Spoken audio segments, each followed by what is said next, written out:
I'm Chris Preston, And I'm Brad Simmerman. and welcome to Street Check, the best podcast in the history of Cabot Wealth Network. I'm going to just keep saying it until someone tells me Believes otherwise. it. Brad, we know that people come to this podcast primarily to get the news, Right. and we have some breaking news right at the top here. The news that we just saw, like literally 5 minutes ago, which means it'll probably be old news by the time this podcast actually sees the light of day. But Brad, what is the breaking news? So first, it will still be breaking news. Credit to producer Madison for turning these around very quickly, getting them posted pretty much immediately after Yeah, no record. pressure. Yeah. But the breaking news is the National Association of Realtors has agreed to restructure how people pay real estate commissions. Uh, Essentially, it's the end of 6% real estate commissions for sellers, because in the past they would one of the components of selling your property was offering a specific percentage to the buyer's agent. That practice will end per this proposed settlement in mid-July. It has to be accepted by a federal court, but it's largely what I think antitrust regulators and enforcement agencies and stuff like that we're looking for. So uh end of the 6% commission, actual real breaking news for once, It instead of makes me just want to sell my house right now. Which I mean, I imagine people who have been on the fence are reluctant to do so in this sort of slowed market. That probably will make a huge difference for them and thus for realty companies and by proxy, housing type stocks. Too early to tell that, but I mean, I guess from an investment perspective, that's sort of the takeaway, right? Yeah, I think the expectation is that it's going to be slow to sort of matriculate through, because people Yeah. are still very accustomed to the way we've been doing it for years, but it'll prompt more competition for probably next generation buying agency groups that are offering more a la carte services like, hey, we can vet this area for you and we can do this at a fixed rate, versus where it's been sort of this all-inclusive price fix kind of style before. But again, changes are not proposed until mid-July, so if you're selling, you've still got a few months to wait. Should you wait? I don't know. I think this, if you're a home buyer or if you're a homeowner right now and you're debating selling, tacking on a couple of extra months and the variability of interest rates and what that does to buyers, it seems like maybe more risk than saving 2.5% or 3%. But it's going to be a significant change to the industry, and it's something that I'll be curious to talk to Nancy Zambell about next time we have her on. Yeah, yeah, we'll definitely have to have her back on to talk about that at some point. So there you go, breaking news. What you came here for. Okay, now let's get into Brad. What's the rundown of what we're going to talk about today? So we've got our normal big three. We're going to start with the bull market sort of shrugging off the inflation data. I think Chris and I are maybe on different sides of that a little bit, but we'll get further into that. Hybrid cars seem to be revitalizing traditional automakers in the last few months. EV stocks have been coming down a little bit, and Chris has some stats on the buyer preference element. Then we're Mhm. going to talk about Boeing and the impact that's having on airline stocks, if any. And then after that, we're going to go through some spring cleaning tips for portfolios. So we're past the year-end window dressing. We're through our first earnings season, summer coming up. Uh, what steps can you take to pare down portfolios that might have been outperforming because of the bull market, get rid of losers, stuff like that. Yeah, and maybe spring where you are, but by the way, I don't not here in Vermont yet. Yeah, it's Yeah. sunny 55 right now. It's barreling into summer. But before we get to that, as always, defend the take. Chris, you're going to have 90 seconds. Your take this week. If you're worried, you should be buying. And if you're super bullish in this current market, you should be a seller. Yeah. Go. So I mean, this is the classic, you know, buy when there's blood on the streets and or what is the Warren Buffett line? Be greedy when others are fearful and fearful when others are greedy. I don't know if that's the exact line, but the market, as they say, climbs a wall of worry. And I'd say in general, there's enough worry still out there, but there are pockets where there's a lot of exuberance, and AI is certainly one of them. If you're someone who thinks that this AI is an unstoppable trend that's going to carry stocks higher in perpetuity, you might want to consider paring back a little bit, just to hedge a little bit. You might be too exuberant and you could be in for a rude awakening, especially if you're loaded up on AI related plays and don't have a whole lot of diversity in your portfolio. In your portfolio. Now, if you're just worried and just like thinking, oh, the stocks are too high, there's no way they can go higher from here. Well, bull markets tend to last longer, as we've said many times here, than anyone expects. And, market climbs a wall of worry, all those cliches. Maybe you should do some buying. Don't tighten the purse strings now just because you think that time is going to be the reason that stocks start falling, because history says that's not the case. So it's more just if you're one direction or the other, maybe do the opposite. All right, time. Hit the post. Great. Yeah, Michael Brush shared internally some recent Bank of America investor sentiment data that showed on a scale of like 1 to 5, the bullishness, bearishness levels. And it was like just getting into the worry zone, not wall of worries, but like it was getting exuberant. I think the on a scale of 1 to 5, it came in at a 4, which is typically when retail investors are getting a little bit overheated. But I mean, I think that's a good way for us to transition to inflation and to the bull market's response to some of those latest numbers. Yeah. Yeah. So the CPI print came out this week, is slightly higher than expected. I think it was 3.1% month over month expected for February, and it was 3.2. Is that right? Yeah, versus the year ago. Yeah, versus a year ago. And then month over month, it was 0.4%, where 0.3 was expected. Is that right? I Yeah, I think point that's three, right. point four was the Yeah. So, expectation. It was roughly you in know, line. not a big difference. I guess the overriding point or takeaway is that inflation is sticky. Getting below it, it came from, it was sliced in a third from 9% 2 summers ago to 3% fairly quickly.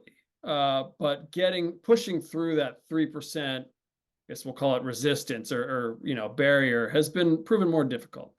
So the 3% level, 3% inflation has been pretty sticky. Um, Stocks have mostly held up pretty well since, we're not in the same climate like in the bear market where, missing by zero point 0.1, being 0.1% higher than expected was a 2 to 3% dip in the market. But, stocks have been mostly sort of stuck in play. So it seems like two things are butting heads right now. The power of this bull market up against sticky inflation. What will win? I guess the point is that if it's not doing damage much now, even though it's pretty clear the Fed's not going to cut rates till at least June. The percentage of them even doing that is falling. Um, it seems like two things are butting heads, but that the sticky inflation isn't doing the kind of damage that some feared it might if it stuck around this long because of how strong the bull market is. Fair? I think to a degree, the expectations now for the June Fed meeting, it has gone from 26.6% that they're going to hold rates steady to 43.8%. We also had the producer price index, which was up 0.6% month over month, which was double the expectation. And then the 10-year Treasury yield is up 23 basis points in the last week. One thing that Mike had written fairly recently, Mike Santolo, that is, was how much from like November through now, or through the end of February, the bulls had really just steamrolled any kind of resistance. There was no real pushback. It was Mhm. essentially straight up rally for tech, especially. And I think we maybe have talked about it feeling a little bit toppy lately. I don't know if we've talked about it on the pod specifically, but there's definitely, I think, signs now that the Bears are putting up more of a fight. I'll put it Yeah. that way. Um, and I whether it becomes sort of a much needed breather for what's been a nonstop rally, or whether it turns into an actual slowdown and maybe we consolidate sideways for a little bit. I don't know, but the Bears are definitely putting up more of a fight, and I do think there are cracks in the armor, or kinks in the armor, I guess is the way to say that these days.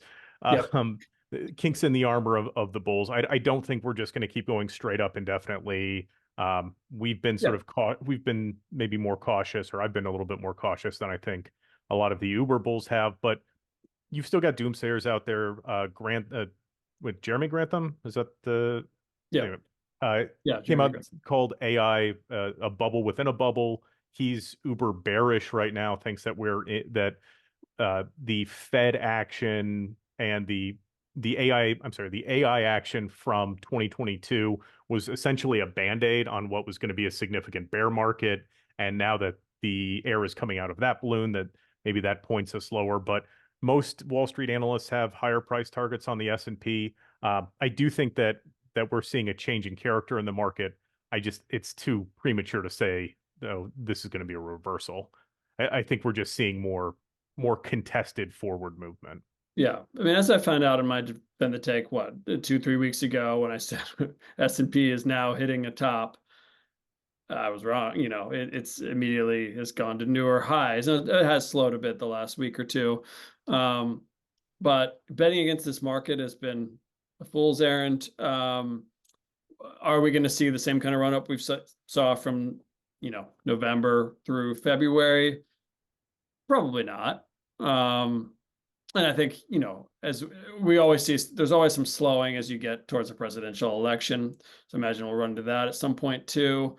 Um, I don't think we're going to see a huge pullback the way we might have in a weaker market with, inflation sticking around this much or Fed pushing back cuts as much as they potentially are. Yeah, I think part of the deciding factor is going to be how rotation plays out, because we're seeing rotation out of some of the early leaders, the AI names particularly, that, NVIDIA is 10% off its Yeah. all-time high, which it hit while we were recording the Yeah. Streeties and while we were just lauding it with praise As we nonstop. were saying, So there's Nvidia's market and we're all living in it. Yep. yep. Yeah. So our track record as being counter indicators remains flawless. Yeah. Um, but I think it depends on how rotation looks, right? Like if we rotate out of AI and out of the semiconductor names and into other segments of the market, then I think you can sustain a continued rally. If we see rotation into cash, which if we see, 10-year, if we see treasury yields start rising, that becomes maybe more attractive. If we're looking at 9% gains for the S&P for the balance of the year, according to like Goldman Sachs or Bank of America or whomever, there's less of an incentive to rush to equities versus just saying, okay, well, I'm just going to accept 5% cash because I'm still getting that. So Right. the Fed is still going to pull strings on the overall macro environment, and I think it'll help sort of set direction, which unfortunately means we'll keep talking about it. Yeah. But I think the investor sentiment and how people choose to rotate their gains out of these early leaders is going to ultimately decide the fate of the bull market. Yeah. Okay, that's enough Fed inflation talk for one week. Let's move on to more fun topics. Number two, the big three. I wrote about this week. So EV stocks, electric vehicle stocks, were all the rage for, especially at 2020, 2021, the post-COVID, boost in many growthy things, and people started buying electric vehicles. That's right around the time I started seeing Rivians pop up around here. Although you say you don't see them much in Arizona. But the EV market, led by Tesla, has clearly hit a little bit of a rough patch. Growth has slowed, and hybrids have sort of gotten is where people are pivoting. I can speak to this firsthand. So in Spirit, my wife and I, we wanted to buy an electric car, but when this was a year ago, a little over a year ago, we settled on a hybrid because for several reasons. We live in Vermont, and the idea of having an electric car, I don't know that those are built for snow. Many of those aren't built for snowy conditions as much as maybe a hybrid would be. But also there's cost and just the practicality of like, hey, if we're on a road trip, like, so we have to, you know, uh, are we going to be, have enough places to, recharge? Which, all my friends who have electric cars, I think the answer is yes, but it was a concern. So we settled on a hybrid, and we're not alone. So hybrid sales last year were up 65%, uh, versus electric vehicles were up 46%. Obviously both are still growing quite a bit. But when you include plugins, roughly 10% of all new cars purchased in the US last year were hybrids versus 7.5%, 7.6% market share for pure electrics. And we're seeing that in hybrid stocks. Toyota, I mean, these are hiding in plain sight companies. They're big name companies that have pivoted heavily to hybrids. Toyota is up, TM, ticker symbol, up 69% in the last year and already 27% year to date. And yet it's still cheap. It's like less than 12 times forward earnings, about 1 time sales. Honda is up 33% in the last year, 13% year to date. And it's super cheap still, 7.5 times forward earnings. Price to sales is 0.44. This is because by pivoting so sharply to hybrids, they found, these big companies have found sort of new revenue streams. Honda's hybrid sales nearly tripled in 2023, 294,000 units. Toyota has said that Toyota Camry is the top selling car in America, and they've said that it'll be hybrid only by next year, 2025. Toyota has always been sort of forward thinking about hybrids, dating back to like 1997 with the launch of the Prius. And they're now, hybrids are now 27% of its total US sales and expect to be 40% by the end of this year. My point is, those who are bullish on electric vehicles, I think a pivot to hybrids is not only there's better growth right now, but these are sort of lower risk companies. Honda, Toyota, those have been around forever. It's not like taking a flyer on a Rivian or even a BYD. Anyway, I took a lot of time. I'll let you weigh in. No, I'm glad you did because I haven't looked too hard at those sales numbers. Talking about Rivian down 47.5% year to date. Um, So, there may be an element, and obviously, I say obviously, but um, Fisker FSR is the ticker, dropped 50% in the last week, 57%. They're trading at 16 cents a share on bankruptcy fears. They got a little bit of a bump on maybe some rumors that some major automaker is going to come in and rescue them. But I do think that this confluence of factors where cheap money is effectively drying up, we probably swung too far pendulum wise yeah. to EVs away from ICE cars, right? I mean, I certainly remember when Teslas first came out, where it was the wave of the future, next generation, and people were, because you could get money inexpensively and everything was, relatively affordable. We're really quick to dive into it. And then after a few years, we started to see the real limitations of the technologies, right? Like it's more expensive to get one fixed. If your battery goes, that becomes really expensive. Charging infrastructure is still a problem. And I don't know when the first Tesla rolled off the line, but it must have been what, 2008, 2010, something around there. I'll look it Uh, up while you vamp. Yeah. so yeah, so the first Tesla rolls off the line and everybody's excited. I say everybody, a certain subset of the population is super excited about this new EV wave of the future. But the realities of it have increasingly been priced in.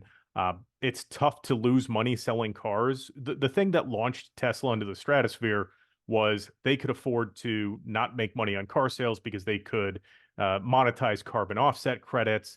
It was cheap to borrow money, and those conditions have dried up. So I certainly think it'll be very challenging for a Fisker or a Rivian or another EV competitor. BYD maybe not. They may have sort of past that hurdle while conditions were still pretty solid. Um, but we've seen Hertz. 2008, you were right, by the way. Sorry.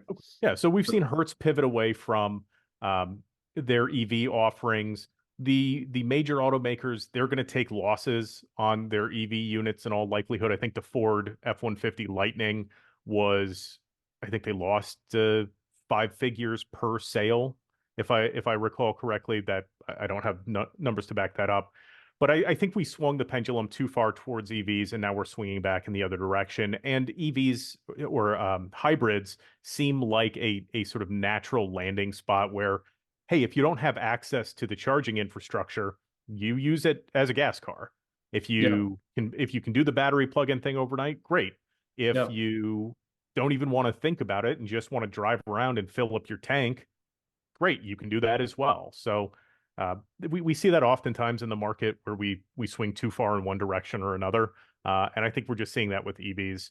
Yeah, I think eventually the EV market will mature and consolidate and mature. There'll be fewer players in there, but um, they'll have a bigger market share. But while that happens, I think investing in these big household name companies, Honda, Toyota, Hyundai, are all doing really well with hybrids. I think that's a good, if you're wanting to bet on uh, the wave of the future automobiles, the hybrids are a good sort of similar to the way we are thinking and buying a car. Hybrids are sort of a nice happy medium, and right now it's been a good investment. Has been for the last year, and they're still cheap because the earnings growth is considerable now with the way that people are snatching up hybrids from these big companies.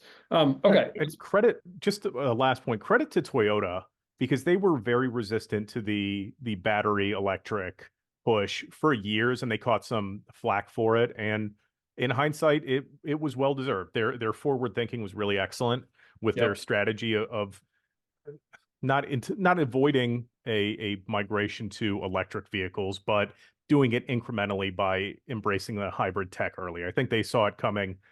So credit to Toyota there. And the reason I say it that way, or the reason I bring it up, is if you're going to favor one hybrid company over another, I would lean towards Toyota. They had the right call with the pivot to EV.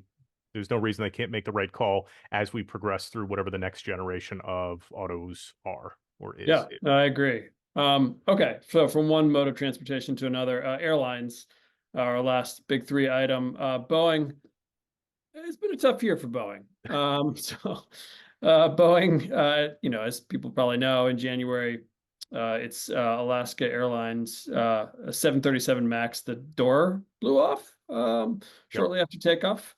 Um, Not good for business. I think there were no I think everyone was at least relatively okay. Yep. And then in the last week, a 787 Dreamliner Boeing plane plunged mid-flight and injuring dozens. You know, uh, Safety is number one concern, I would say, among people who fly anywhere. And when those come into question, that's not good for business. It's been terrible for Boeing's business. Production is slowed as regulators sort of take a look at, scrutinize the company's practices. This led to, fewer flights being scheduled. There's a 6% drop in new orders in January. Um, there's a theory that this could have a larger effect on airline companies and airline stocks. Airline stocks have pulled back 3-4% in the last few weeks as this latest bit of bad news has come in. Um, Boeing is one of just two airline manufacturers or airplane manufacturers, along with Airbus. Um, so there's just, I think that is actually an advantage. They got to get better. And I actually, if you're, I think it could be a buying opportunity in airline stocks. Just this dip. I wouldn't touch Boeing with an 11-foot pole. But I think you talked last year, and I'll let you talk about it now. You've been bullish on travel stocks, including airlines. And I really don't think travel is going to slow down as a result of this. I'm saying this as my wife is literally on a trip now where she had to fly somewhere and she didn't think twice about it. Maybe others will think differently, but I don't think it'll be meaningful. Yeah, I mean, I've got a flight coming up in May, and I double checked to make sure to see whether I was on an Airbus plane or if I was on a Boeing plane. Yep. The stock Boeing down 6% in the last 5 days, 11% in the last month, 27% year to date. The the airlines in general have responded well. Alaska's flat year to date. The Jets ETF is up 5%. United Airlines up 7% despite having a relatively large Boeing fleet. Um, Mhm. Southwest is flat, but they did lose 17, almost 18% in the last week because they Yep. rescinded guidance because so much of their guidance was premised on getting deliveries from Boeing. Yeah. Uh, I have heard I have heard FAA, or I read a story in which an FAA official said, "Hey, look, if Boeing doesn't clean up their act, we can rescind their production certification. So like they could actually shut down Boeing production if Boeing doesn't clean up. Boeing has been very profit focused for about the last 25 years since they merged with McDonnell Douglas in 97. They've been incentivizing people more on share prices than they have on product quality. Uh, Whatever your politics, there was an interesting last week tonight with John Oliver all about Boeing and their safety track record, and it actually does a decent job of explaining it. But I mean, like I have seen journalists call for Boeing to be nationalized, right? Like the idea being you only have two aircraft suppliers. Safety is paramount. They have a long track record of cutting corners when it comes to safety, but because they're so important, maybe the US nationalizes them, right? I don't think Yeah. that's going to. I think that's sort of a black swanny kind of risk, right? Yeah. Whereas I guess if they're totally non-compliant, if their leadership is refusing to improve safety standards, right? Like maybe that is an ultimate outcome. Um, as far as I'm concerned with like buying Boeing or investing in Boeing, it's really a bet on leadership at this point Yeah. because they're getting tons of press. The injuries as a result of that 50-foot drop. The latest reporting I'd read on it is that it may have been an issue within the cockpit and not actually related to a mechanical failure or a mechanical deficiency in any way.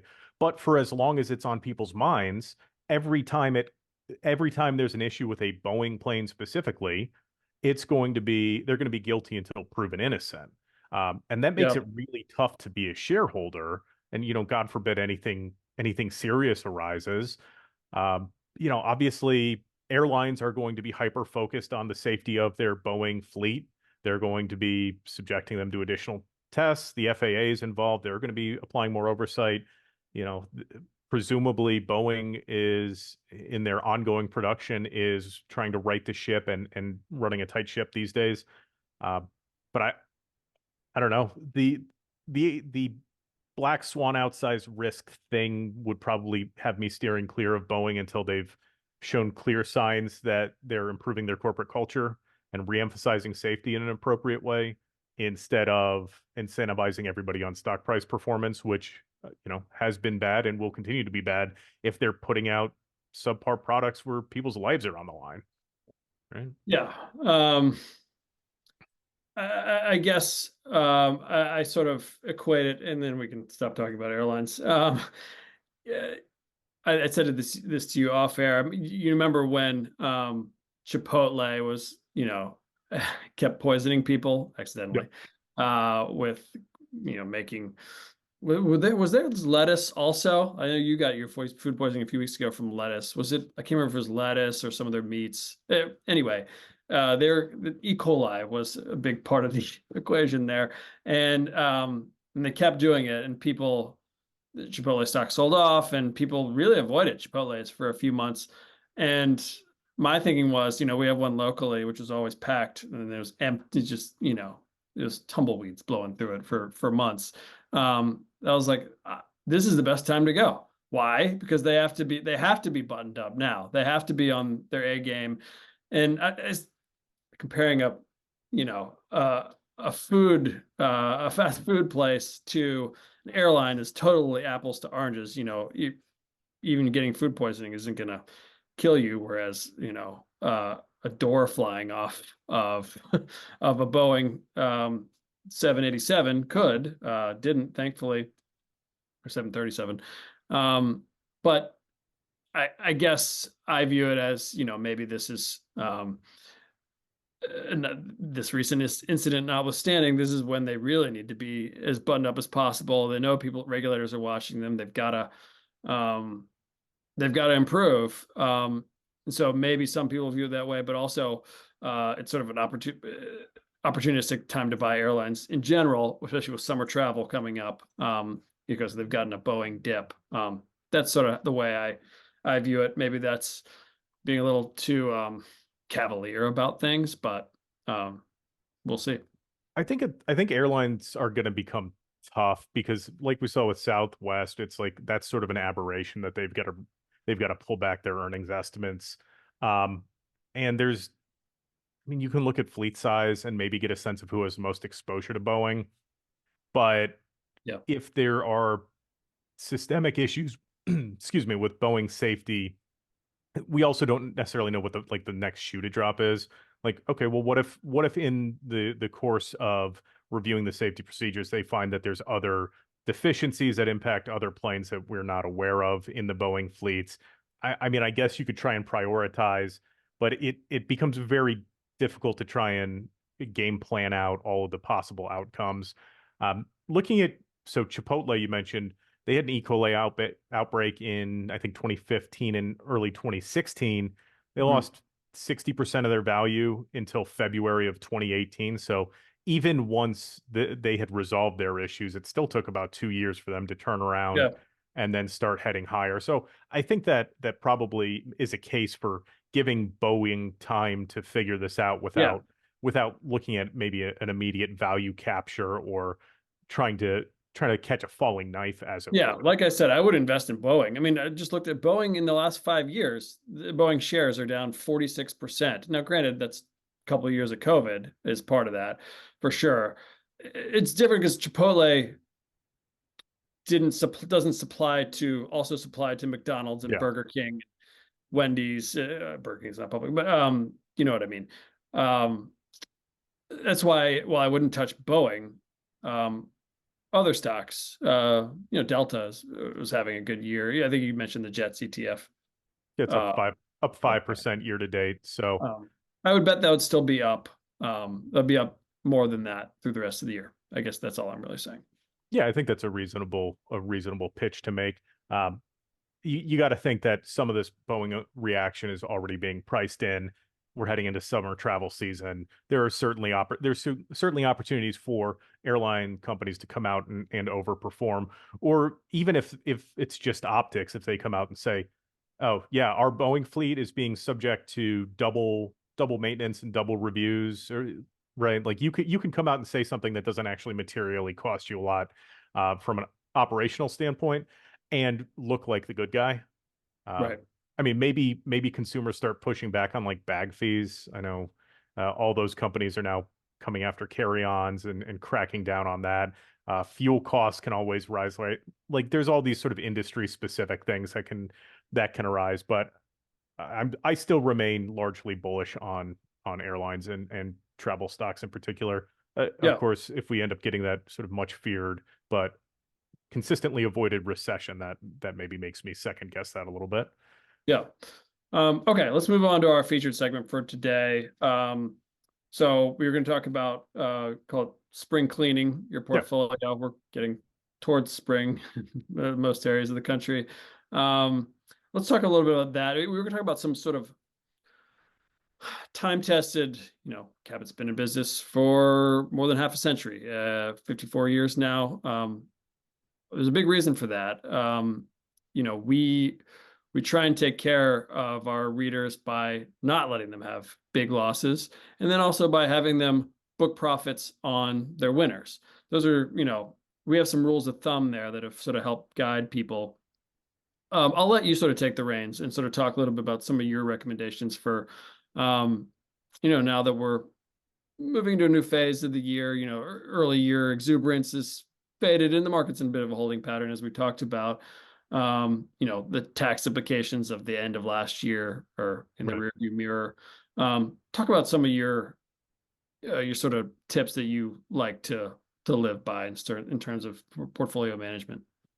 So there's a distinction first between if you're a momentum trader and a value investor, Yeah. and that comes to both. That's actually on both the profit taking side and the loss avoidance side. If you're profit taking as a value investor, you're probably doing it because you had a particular price target in mind when you bought a stock, right? So whether you're using earnings multiples or if you're doing cash flow models or if you're using analyst ratings or what have you, um, when you're buying because you feel that the market is not appropriately valuing a stock. Um, if that stock gets cheaper, it just becomes a more attractive buy. Now, the difficulty there is you can't really implement a loss rule, right? If you're buying small cap momentum stocks, you can say if I lose 30%, I'm selling this and I'm going elsewhere. If you're a value stock investor, conversely, if it loses 30%, it's now, 30% more attractive. So you don't really have the hard and fast percentage rules on losses. It should really be an emphasis on what your perspective of the company is that distinguishes it from the way the market is pricing it. So some sort of a thesis about why a stock is grossly undervalued. Unfortunately, that makes the rule of thumb, you have to sort of throw the rule of thumb stuff out the window, and you have to be reliant on your own analysis or the analysis that you're relying on. But it makes profit taking a lot easier because if you're buying a stock that's trading at 10 times earnings and you think it should be trading at 16 times earnings, if it gets to 16 times earnings, you take your profit and you move on to the next opportunity. So it's sort of an inversal of what the momentum traders have. The momentum traders don't necessarily have an upside price target in mind when they get into a stock. It's sort of the nature of the momentum play. You want to ride it for as long as it'll run. You want to ride it as high as it'll go, but you don't necessarily know where that is. So what you do is you manage your downside risk. Um, a lot of rules of thumb are, 20%, 25% for losses from your initial entry price. For small cap stocks, you have to give them a little bit more room because they tend to be more volatile. And then as stocks rise, a lot of investors will put things like trailing stops in place where, let's say you buy a stock and it goes up 20%, you move your sell your sell stop up to like your entry price, right? So it's still a 20% loss, but now you're getting out without losing anything. If it keeps running higher, you raise your stop as well. And that helps protect profits, but then that makes the profit taking side of it more subjective. Um, Yeah. so one of the things that Jacob had written about, and This is Jacob uh, Mintz, our Cabot chief analyst, Cabot options trader.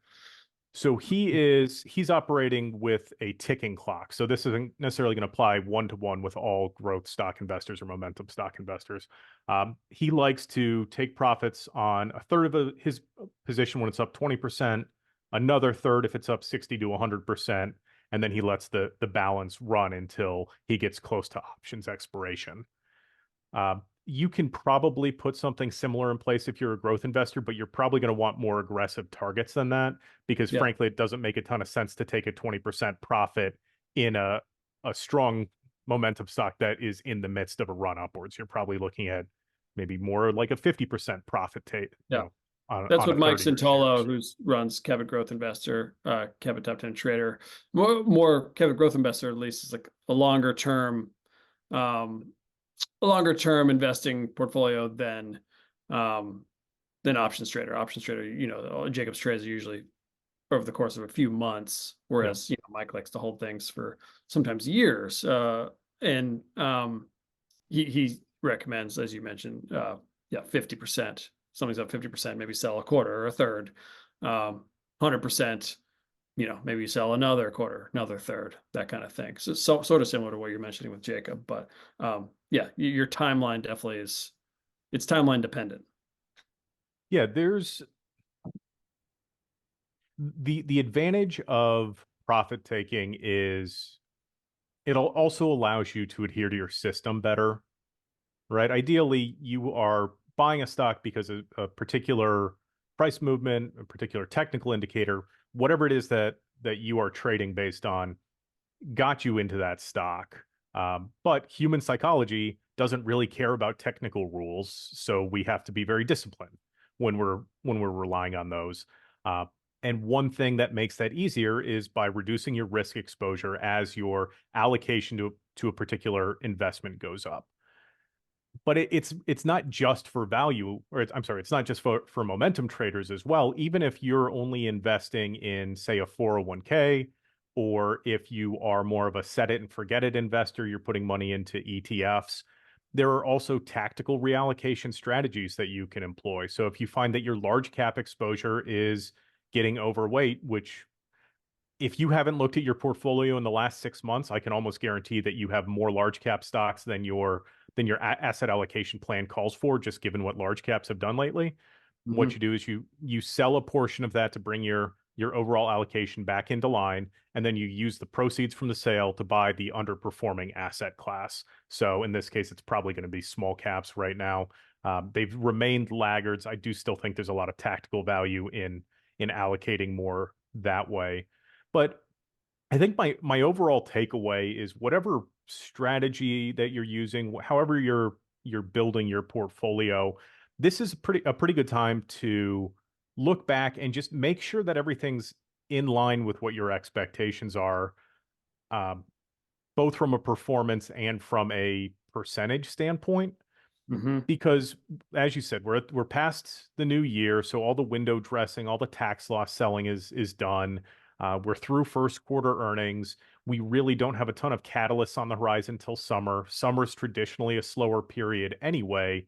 We're getting to that point where we would expect that whatever the market is doing come, say, the end of April, so about a month from now, we would expect it to largely continue to do the same thing through the May, June, July, August months. There's a reason that sell in May and go away is a saying. It stuff tends to sort of drift down or just sort of be a continuation, which likely means that if you're reallocating or if you're revisiting positions now, it's probably not at a high opportunity cost. I mean, we never know. You never know what news is coming and how the market might respond to it. But you are probably at a period right now where your opportunity cost for rebalancing is relatively low, or for taking profits. We've had a huge run up. We've captured, I think, 60% of the gains that most Wall Street analysts have been calling for year to date, although those get revised constantly. And we're only 2.5 months into the year. So having some outsized early performance in the year is probably a good opportunity for profit taking if you haven't done so. And especially as we see the narrative change, right? You and I were talking about that earlier, where we're seeing maybe a slowdown in some of the early leaders. Take some profits off the table if you're over invested into some of those names. And that doesn't mean sell out like they're going to nothing, because that's probably not the case. But if you have 10% of your portfolio in Nvidia and now it's up to 15%, maybe you pare it back to 12%. It warrants being very intentional with portfolio management right now, because we are in sort of a transition phase with that bull market, because we're in sort of a low opportunity cost time to do so. And then if you have some bad laggards and you're not buying for value reasons, reassess the position and try and identify whether you should cut bait with them or continue investing, or even, adding more to the position if it's deeply undervalued and you think that Wall Street is just not understanding the buying proposition for it. Yeah, I like to cut laggards in bull markets. Giving stocks a rope. 20% loss limit is sort of what I usually live by. Not hard and fast, but generally, I know I adopted that from Mike Santolo. Um, but in bear markets, more like a 15% limit. You can give it a little more of a leash in markets like this one. But like I said, that's part of how Cabot has stated business is we rarely let anyone take a loss more than about 20%. Now, for like Tyler London with small caps, I think it's probably a little Is more than that, 30, like 25. 35, I think. Yeah. Yeah. But like for, large cap growth stock, um, I think 20% is usually Mike's limit, and that's sort of what I usually go by. Not falling in love with a stock or a name and just cheerleading, Yeah. just sort of coldly cutting bait, is a good way. If you have, so you have 10 stocks in a portfolio, in your portfolio, and 8 are up and 2 are down, and one of them is down a lot. If it's down 20% plus now, get rid of it. You don't, in this market, there's no need to have something like that in your portfolio. Yeah. That's part of the value with you talk about giving stuff a little bit of like trying to determine how much rope to give something. One of the added benefits of partial profit taking, if you're doing it on the way up, is if you are having difficulty just cutting bait, coldly cutting bait, as I believe you put it, uh, if you've taken some profits, you can build a little bit more wiggle room in. So if you really, we look at what like momentum story charts or what's Mike's big three? It's how So does he phrase story it? number chart, snack, So, yeah, story number chart. Um, story so let's number say and chart. Yeah. let's say that the story is really, really good, right? You love Portillo's, right? It's a retail play that's trying to grow really quickly. It's trying to um, build out across the U.S. If let's say you absolutely love the story, if you've had, if you have a good run with it, you take partial profits and the numbers start falling a little bit short, but you still love the story, you can give it a little bit more wiggle room if you've got a profit cushion there. Whereas if you haven't taken profits, you're now, well, let's say it retraces, it comes back to your buy point. Now you're looking at a loss. You take partial profits on the way up because then you can implement a little bit of discretion if you wanted to like overweight the story versus the numbers. Um, I mean, we're not robots. We're people. We're subject to the emotional whims of the market, right? There's a reason that bubbles happen. There's a reason that stuff gets over. The reason for the saying of buy when there's blood in the streets, even if it's your own, is human Mhm. nature overreacts to external stimulus, and that means overselling, and then on the flip side of it, overbuying. So don't treat yourself as like a perfect trading robot. Give yourself some room to be human, Right. and take profits so then you can get out of a position with a little bit of a gain, or you can allow it to become a little bit of a loss because you've already got some profits on the books. Sorry, bringing up Portillo's right now. Love that place. Down 22% in the last 6 months. So, all right. So if you love the story, What is then Portillo's? Is this an Arizona thing? I don't even know. no, it's Chicago hot dog and Italian beef restaurant. Oh, It's a I think. fast food restaurant. They're trying to expand nationwide. When did I think they IPO'd pretty recently, 2021, October of 2021. They're down 65% since then.